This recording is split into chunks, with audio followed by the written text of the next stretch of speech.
식물을 죽이는 이유 중에 첫 번째는 죽어가는 게 보여요. 이미 들어간 흙에 물을 빼내는 건 굉장히 어렵거든요. 안녕하세요. 저는 식물 큐레이터로 활동하고 있는 이주연입니다. 식물을 둘 공간의 환경을 분석하고 사람들의 생활 패턴 그리고 사람들의 취향을 반영해서 식물을 추천하는 일을 하고 있습니다. 저는 사실 식물을 잘 살리려고 키웠다기보다는 안 죽이려고 공부를 시작을 한 게 맞고요. 그렇게 하다 보니까 제가 식물을 통해서 받게 되는 그 마음의 위안 같은 것들이 있었는데요. 그것들을 주변에 공유하고 싶었고, 그렇게 하나둘 식물을 선물하고 주고받다 보니까 여기까지 오게 된 것 같아요. 대부분 집에 있는 시간이 길어져서 답답한 마음에 초록색을 드리고 싶은 마음도 있고요. 집에 너무 머무는 시간이 많다 보니까 집에 대한 애정도가 더 올라가는 거예요. 그래서 집을 더 예쁘게 꾸미고 싶다, 그런 이야기들이 있었는데, 최근에는 어떤 구매량보다는 식물을 고르는 데 있어서 차이점을 보이고 있는데요. 예전에는 그냥 초록색만 찾았다고 하면 왜 우리 힘든 시기에 패션이나 메이크업도 뭐 더 화려해지고 이런다고 하잖아요. 그런 것처럼 식물에서도 무늬가 화려한 것들을 많이 찾고 있고요. 식물의 모습에 사람들의 마음이 반영되고 있다는 생각이 들어요. 반려식물이라는 말을 만들어낸 것처럼 집에 함께 살면서 식물에게서 새순을 보거나 혹은 아픈 식물이 나의 어떤 돌봄으로 인해서 다시 살아날 때, 그때 느끼는 그런 감정들이 있는데요. 뭐 말을 하진 않지만 조용하게 이렇게 위로해주고, 나의 돌봄을 통해서 하나의 생명이 또 더 잘 자라는 모습을 보고 더 뿌듯하고, 그런 어떤 감정적인 교감이 가장 크게 식물 생활에서 장점으로 꼽을 수 있지 않나 생각합니다.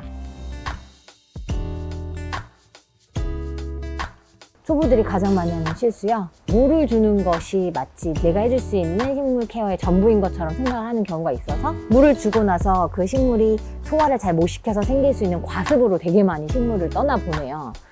그래서 식물에게 필요한 5가지에 대해서 항상 이야기를 하는데, 땅, 불, 바람, 물, 마음, 이렇게 5가지 꼭 외우시라고 하거든요. 땅은 식물에게 있어서 흙이나 화기, 통기가 되게 중요한 식물들은 흙의 배합이나 화기의 통기성도 고려했으면 좋겠다.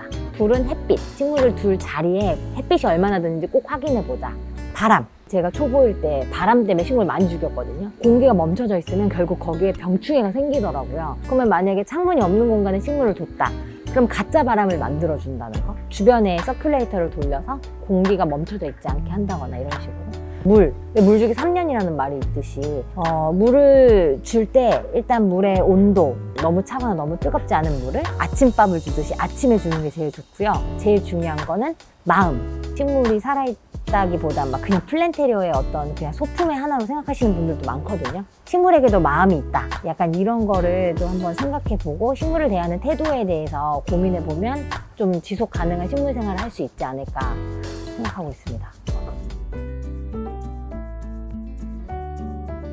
들어가자마자 있는 신발장 같은 공간은 어둡고, 그런데 또 사람들이 처음에 딱 들어오는 공간이라서 먼지가 많을 수 있는데요. 그런 데는 이제 홍콩야자 같은 식물을 먼지도 제거를 해줄 수 있고, 또 새집 증후군에서 문제가 되는 포르말데히드도 제거해주는 능력이 있어서 선물하기에도 좋아요. 새집에 뭐 거실 쪽에는 사실 해가 많이 드니까 떡갈 고무나무라던가 아니면 피커스 은베르타라고 하는 물 좋아하는 고무나무, 큰 식물로 하나를 좀 중심을 잡아주고 TV 옆에 같이 둘 수 있는 선인장들을 몇 개 같이 놔두면 좋을 것 같고요.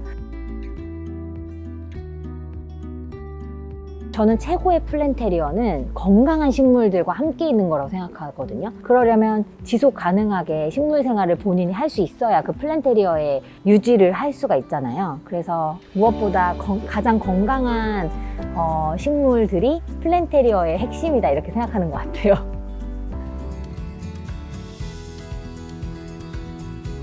제가 가장 많이 받는 질문이 죽지 않는 식물은 뭔가요? 라는 질문이에요. 살아있는 식물을 들이면서 죽지 않는 식물을 찾는다는 게 굉장히 모순이라고 생각을 하는데요. 그 안에는 잘 키우고 싶은 마음이 반영돼서 그런 질문들을 많이 하시는 것 같아요. 하지만 아쉽게도 저의 대답은 죽지 않는 식물은 없다라는 건데요. 식물이 죽었을 때 포기하지 않고 그 식물보다 내 공간에 더 맞는 식물을 찾는 노력을 통해서 다시 식물을 키울 수 있는 용기가 가장 중요한 요소가 될 것 같고요.